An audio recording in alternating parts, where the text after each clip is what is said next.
I'm just going with stuff that I've watched this year or stuff that knocked me on my ass this year. So, like, one of them is a film from the 60s, but it's fucking amazing. What's it called? Seconds. Oh, Rock Hudson? Yep. Criterion. Criterion came out with it. Oh, cool. It's a sci-fi flick, right? Yeah. It's basically the idea is that Cary Grant is a middle-aged man, or actually it's about a middle-aged man who realizes that his life is pretty much just stalled, and he is just getting more and more depressed. So he runs into somebody who basically says, we can give you a new life. We can make you a new you. And they take him from being this middle-aged man into being Cary Grant. And he has a new life and this and that.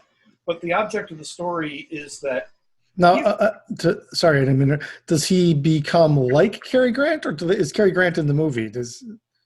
He is played by Cary Grant. He looks like Cary Grant. But, okay. Yeah. All right. I didn't know that Cary Grant was in the movie. That's cool. Yes. And no, Rock Hudson. Sorry. Oh, okay. I thought for a minute there, I thought Rock Hudson was wanting a new life and was given the life of being like Cary Grant. No, I get them back assword sometimes. That's me. That's okay. Rock Hudson, the guy goes from being a middle-aged, schlub of a guy to suddenly being Rock Hudson with a new life. And they ask him, what have you always wanted to do with your life? And he said, I always wanted to be a painter. And so he's sitting there at home working on becoming a painter at the same time that they're putting out paintings with his name on it while he's getting used to the idea of actually learning the technique of painting. The further he goes along, the more he realizes that he's younger, and he's living a life that he's always wanted, but he's still him, and he's not very happy about that either. And it's about, opportunities and how it is that as you grow older, you kind of view the past with kind of rose-colored glasses and your potential. Mm-hmm. And then when you're faced with it, you kind of have to own up and go, maybe I wasn't meant to be that person. A really well thought out, remarkably put together film. It's got some pacing issues at the beginning, but it picks up toward the tail end. Is there a Philip K. Dick vibe to that? It sounds... Oh, yeah. You can I get the feeling that Dick watched this film because it was before the biggest parts of Phil Dick's biggest output. And, yeah, you can definitely get feelings of, we can remember this for you for, free. Yeah, that's the first really thing. Well thought out. That's the first thing I thought of when you were starting to tell me of the story is Total Recall. Yep. We can remember this for you wholesale. So I don't know if this, we're not really saying our 5 favorite things, but just 5 things that we liked this year. Yep. And as this actually is, I don't know if it's a new movie this year or last year. I just watched a documentary called Skin, The History of Nudity in the Movies. Oh, I want to see that. Yeah. It's actually tackled in a fairly academic way. It's not really exploitative, although there's plenty of nudity in it.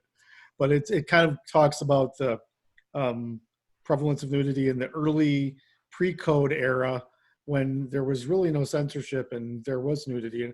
And then all of a sudden the church kind of came in and pushed their agenda on Hollywood and threatened to get the kind of used a lot of scandals of the day to say Hollywood is bad. They have to be reined in and controlled.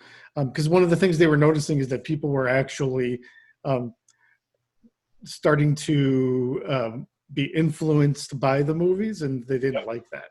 So it talks a lot about the code and how it was brought in and how cinema changed during the code era, and then the everything from the 60s on when it just became 60s and 70s when it became kind of a free for all. Yep. And then after that, what we're saddled with today, which is very few R-rated movies and lots of PG-13. But it was an interesting way to. I mean, it's over 2 hours, so you'd expect something like this to be an hour or an hour and a half, but they really went Oh in. no, the societal impact of it all goes hand in hand with the subject matter. So Yeah. So it's an interest. I mean, it's interesting, obviously, if you just want to watch it for prurient reasons. But there's also plenty of societal analyzation there and all that. next one. Actually, this ended last year, Mhm. but I keep coming back to it because both from a story standpoint, casting standpoint, everything about this series works for me.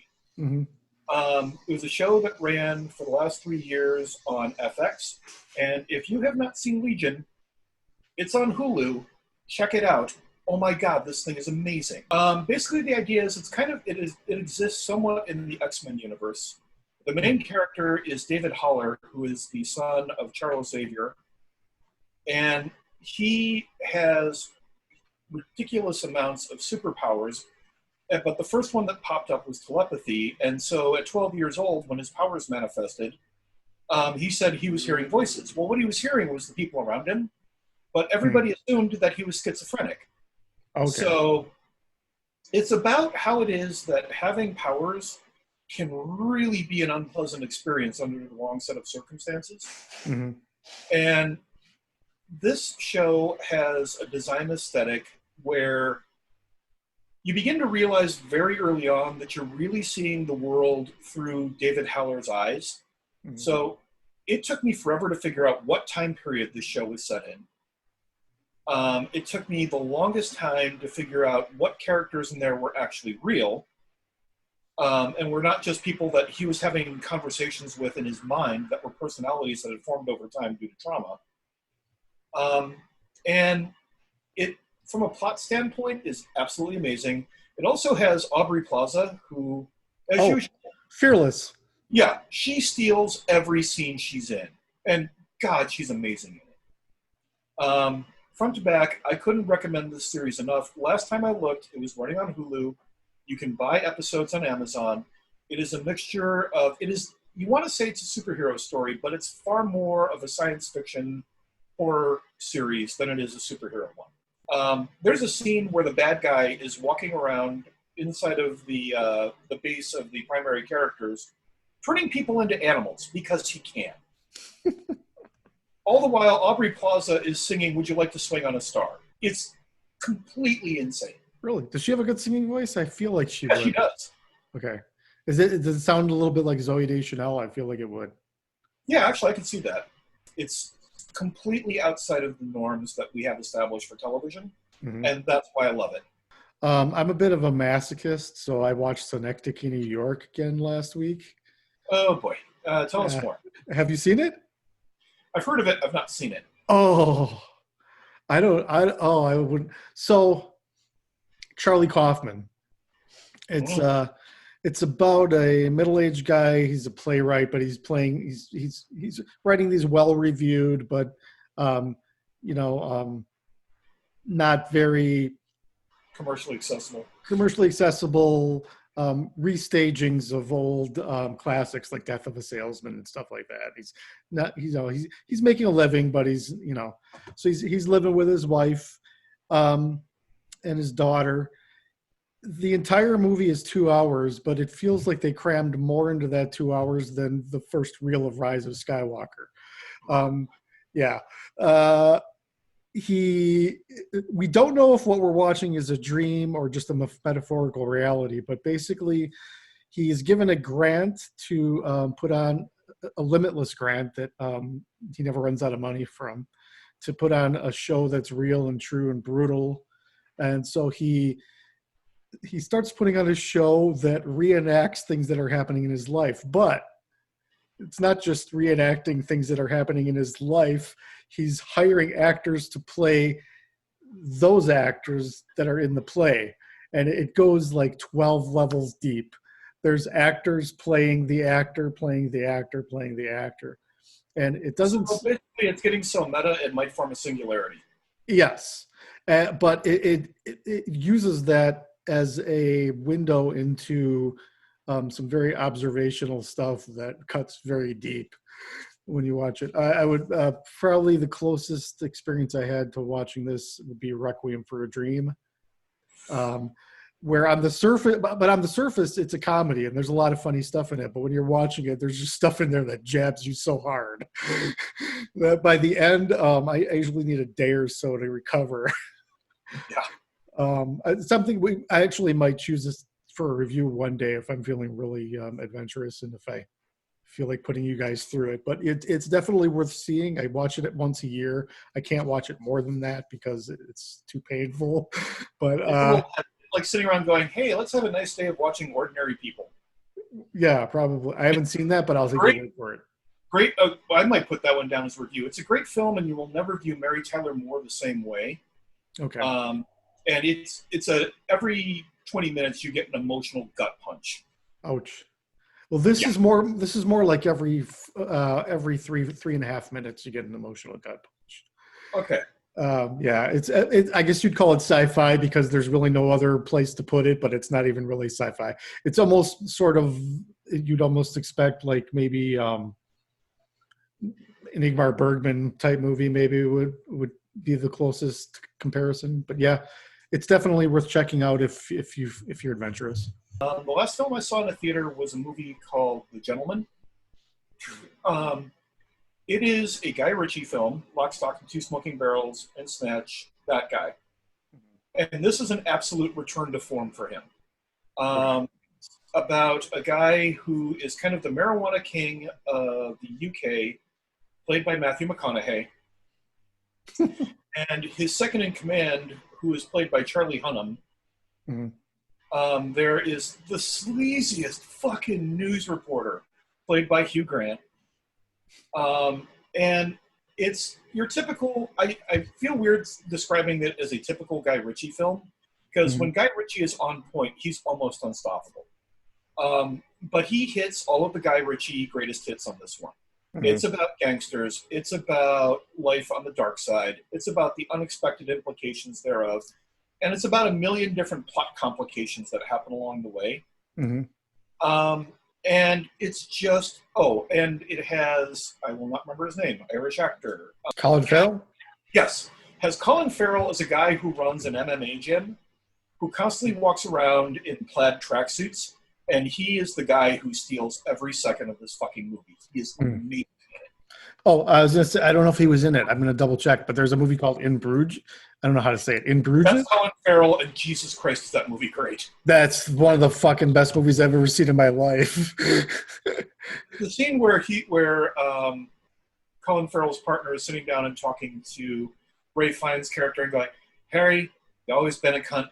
This net, your cunt kids." And he just turns around and goes, "You take back what you said about my cunt kids. Or I retract what I said about your cunt kids." This, seriously, it had the poor luck to come out roughly about the same time that everything was shutting down. But if you have the opportunity, it's on Amazon. It is worth every bit of money for the rental. Also, it has one of the funniest endings maybe in the history of film, where you see somebody really get the comeuppance they deserve. But this one is a total press play for me. We all walked out and we're talking about it for the next hour after we were done. Oh, nice. My third one would be... So this just proves that like I have really good taste in some things, and sometimes I'll just watch total garbage and enjoy it. I can't throw that stone, dude. Yeah. So there's a movie called Slashers by Maurice Devereaux. It came out in 2001. It was shot completely on prosumer cameras, Steadicam. It actually is pretty impressive visually in a certain way because there's a couple of edits that are hidden, but basically it all plays as a one-take movie. It's supposed to be a Japanese game show just before making its American debut. And the game show is just a bunch of people who agree to navigate this maze, which is really just a paintball factory. But and they've agreed to navigate this maze while various masked slashers set about killing them, and they've waived their rights to any legal ramifications of anything that may happen. And it's just the humor is great. the concept is well done. They're all wearing collars so they can't try to escape. And if there's a commercial break, their collars force all of them, the killers and the victims, to freeze in place until the commercial's over. Kind of stuff. Yeah, it's just it's totally something you might see actually come out of Japan, but it's an American movie. And this is on Amazon. I might have to hunt this one down. It's a little harder to find. You might be able to get it on one of the streaming services. Okay. But I had to get it on DVD. And if you get the DVD, watch the bonus features because they interview one of the killers, and he's this hillbilly with a chainsaw, and he's like, he goes, and the guy asks him, it's like this Masterpiece Theater interview, and he's like, he asks him, so what do you bring to a role? And he's like, well, I bring my whole shelf. And then I bring little pieces of other people's selves too. He holds up like a finger. It's just totally dumb. I just love it. Okay, for that alone, yeah, I'm in. I'm good. Okay. I'm about that. Yeah. Look, not everything has to be high art. God damn it. Sometimes you just want to sit there, eat popcorn, and wallow in carnage. Yes, and I love it. I enjoy it every time I watch it. So that's my third. My fourth pick. This one we are all gonna do a review on this one. Okay. It just came out on Shudder, but I broke down and saw it in the theater when it came out. Color Out of Space. Okay. First off, the only weak point in this whole film, I think, and it's somewhat odd, is Nicolas Cage. I love Nicolas Cage, but everybody else in the film is absolutely on point, and sometimes it kind of feels like he's not quite getting it. Sometimes Nicolas Cage, I've said that to some people, this one movie has Nicolas Cage's best acting in his career and worst acting in his career in the same movie. And Color Out of Space is kind of like that, because there are times when he's really crushing it, and there's other times when you're just like, he just kind of hit autopilot and went, I'm going to do a Nicolas Cage crazy scene. Right. But his wife, and I'm going to feel bad, I'll hunt her down on IMDb and rectify this mistake. His wife is played by the lady who also played the second in command in Event Horizon, and she is amazing. Okay. The people who play their kids are absolutely on point. But the most important part for me is that this is the return to directing of Richard Stanley. Yes. Who did Hardware, and Dust Devil. And if you get the opportunity, watch the documentary on the collapse that was his Island of Dr. Moreau, where he pretty much just left the film business for like 20 years after this. Yeah. It's also produced by Elijah Wood's production company, and they pretty much just said, do what you want to do. And Stanley, from a visual standpoint, Stanley has always done great visuals, but this is an absolute masterpiece of visual. Yeah. He actually did. He remained as a filmmaker through that interim, but he was primarily a documentarian at that point. Yeah, he was doing a lot of work for BBC, but he had no interest whatsoever for doing any work in Hollywood. I mean, yeah, he was. I don't even think that the director's cut of Hardware is close to what he intended either. I think he was given a lot of crap in every movie he's made. So the problem is that I think Stanley comes from a metaphysical direction that most people are not even remotely aware of, and he wants everybody to know about. And I think that in the end is what I think makes him a great director, but also doesn't make him very accessible to a lot of other people. I've seen Hardware multiple times. I've only seen Dust Devil once, and all I remember is some head explosion or, I remember it being.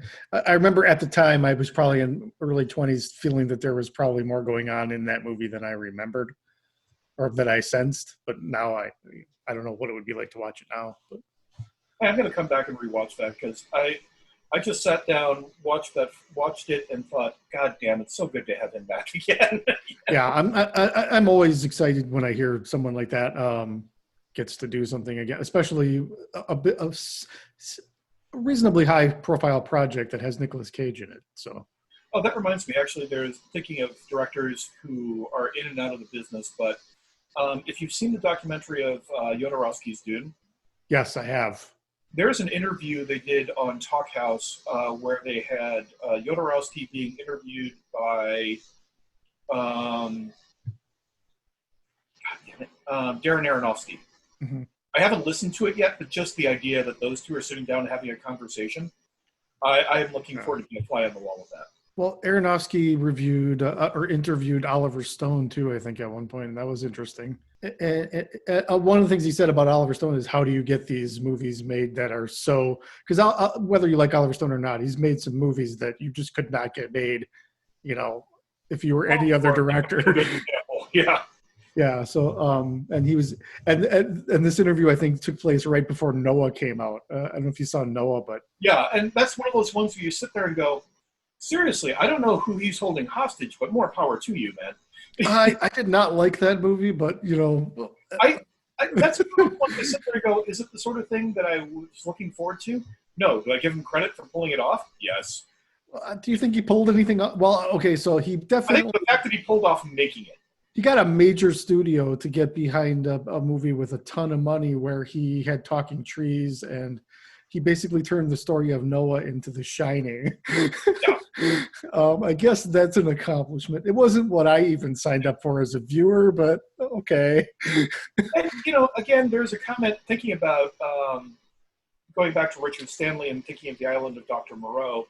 Somebody made an interesting comment about Moreau where they said, Hollywood is the only place where the only way you can really make something of any real originality is to fuck up on such a scale that it's never been seen before. Mm-hmm. And Noah, I'm not saying that it's a fuck up, but what I am saying is that sometimes somebody sneaks something past them and they're like, well, I guess we got to release it. Let's see what happens. I want to talk about a movie called Amsterdam. I've heard of this film. I heard about it on one of my favorite podcasts called Chocolates. Okay, so we have to review this. It's on Tubi. You have to watch this. Okay. It's a serial killer movie. The killer is he's a scuba diver, and he's killing his victims in Amsterdam. He's navigating the city under the water. He's so he's in his scuba diving gear killing people. He comes up out of the water and kills them. And there's one scene which should not be funny. In fact, I almost am scared to describe it in a humorous way, but it made me laugh. So the first scene in the movie, he kills a prostitute, and then he hangs her body over this overpass. It's over the water. A bridge, and these kids are school kids, and like a school. It looks like a school bus, but it's on the water. Are on a tour of this is this and this is that, and then all of a sudden the body of this prostitute comes down and scrapes the top of the see-through roof the whole way across, while the kids just stare up screaming, and it goes on for like 30 seconds, and it just made me laugh. So I know it's not a funny thing to describe, but it's that classic example of once you see it, you're probably going to be rolling on the floor. Right? Yeah. It's humor and horror are very similar in that they're all about timing. So it's just as possible to get somebody to laugh at something as horrible as it is to get them to laugh at something funny. So I guess that's my psychological get out of jail free card for laughing at a bunch of kids screaming at a dead hooker. I would love to sit here and be critical of you of that, but I can't. I would probably be laughing at that scene too. I most likely will be. I'm a horrible human being, and I own the terrible parts of myself, damn it. Well, it's just it's a movie. It's okay. My next and final choice for this particular one, out of things that have completely knocked me out this year. Again, I am taking a step backward, but because of the absence of being able to go out to theaters and stuff, I've actually been taking steps backward and watching films that I either really didn't pay that much attention to the first time, or I've been hearing about for decades, and I'm like finally breaking down and watching it. Mm-hmm. And I saw a overview of this film on YouTube and promptly went out and bought the Criterion. But Stalker. Okay. This has come up a couple of times in our reviews. And at some point, I don't know. It's an interesting film I don't know if it would actually work for a film review for us, because it's about, this film was handed to an American filmmaker. It would be about an hour long. Mm-hmm. But Tarkovsky milks shots in such a way, like the opening shot of this film is about 3 minutes long during the credits, and it is a static shot of a guy opening his ball. I actually started to watch it, and I didn't stop because I was bored. I moved on to other things and didn't get back to it. It's But a film, I that I did have to enjoy the beginning. Huh? it's a film that I have to watch in chunks. I mean, not because, again, not because of lack of interest, but there are moments where I really do have to stop and just kind of digest what I'm looking at. Mm. Because as much as there is a story in this film, a lot of the film is more about observation and letting the world kind of suck you into it. Like there's a sequence where they're just sitting there having a conversation, and there's foam on the water and things like that. And again, it's a static camera shot of these two guys, and there are moments of action and this and that, but it's the background and the fact that they are two people existing in this weird, twisted fucking world, and it's absolutely amazing. I feel like it'd be the perfect movie to watch on a rainy day when you had nothing else to do. Yeah, it's that it lingers on shots, and it talks about, and the basic premise is that there was some sort of spaceship or thing or something that crashed in this area.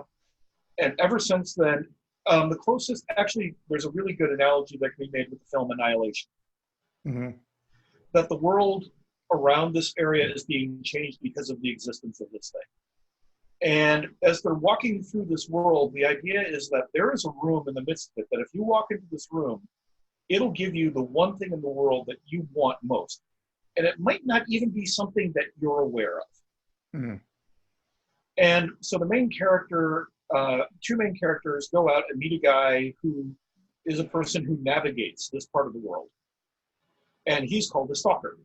And getting in there is illegal, so there's a scene where they have to sneak past the army and then they get shot at. And there's a scene that I'm absolutely amazed that they pulled off, where they come past all of this old army gear and such that is grown over and taken over by the environment around it.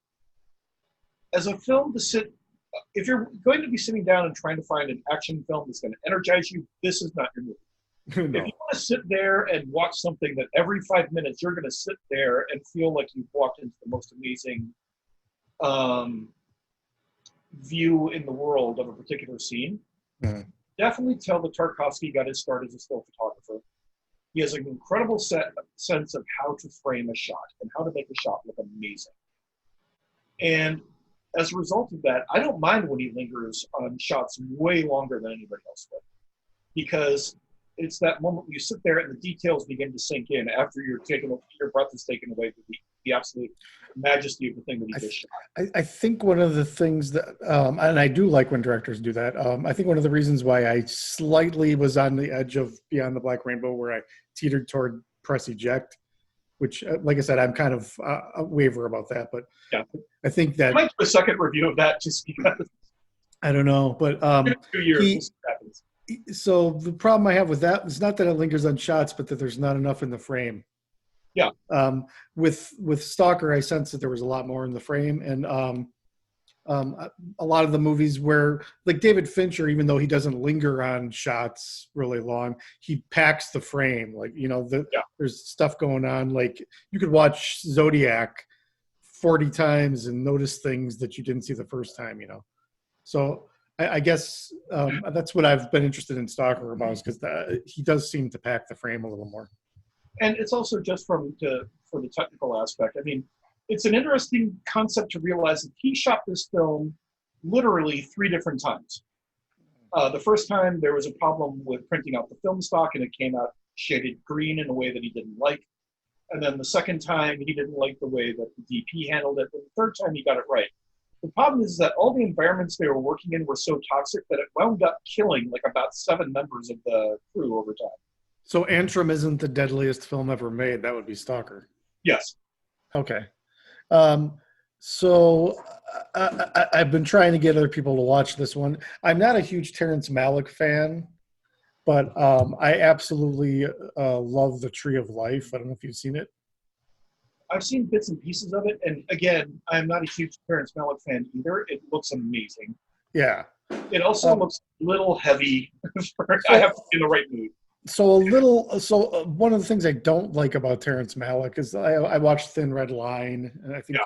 I've seen like one or two of is he'll just stop the action and let you hear the thoughts, and to me it almost felt like a crutch early on with the other movies. I was much younger when I watched them. I don't know if I would feel that way now, but with this movie, since it is taking the form of a prayer almost to Yeah. God, so when you hear them talking, it's more like you're getting a God's eye view, and it's just breathtaking. And they literally give you a God's eye view when she asks why her son had to die, and the movie zooms out into the past and shows you the creation of the universe. Not only That's does when it you sit there and think of the story of Lot. yes, yeah, but not only does it show you the creation of the universe, it takes its time and shows you.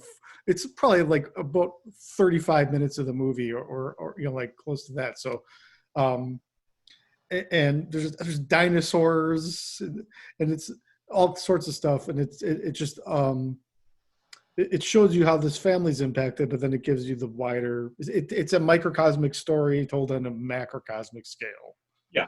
and the music works. There's actually a Criterion edition which is longer.